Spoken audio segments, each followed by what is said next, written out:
Je vous parle d'un créateur qui comprend une chose essentielle, la silhouette passe avant le vêtement. Chez Scott Bibier, la matière est un vocabulaire. Le raffia devient une architecture, le voile devient du mouvement, le cuir devient de la puissance. Chaque texture raconte quelque chose avant même qu'on regarde la coupe. Mais ce qui me fascine chez lui, ce sont ses chapeaux.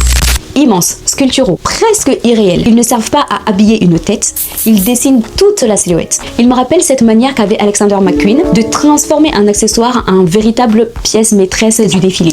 Et puis il y a cette silhouette verte, satinée. À mes yeux, c'est l'une de ses créations les plus abouties. Le satin apporte une lumière presque liquide, le plissé crée un mouvement permanent et le chapeau XXL vient rompre complètement les proportions.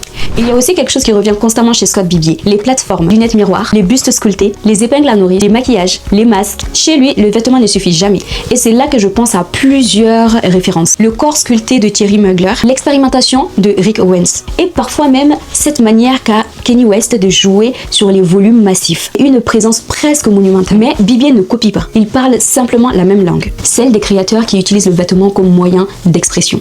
Alors je vous pose une question. Est-ce que Scott Bibier est un simple créateur talentueux ou est-ce qu'on est en train d'assister à la naissance d'un futur grand nom de la mode africaine ?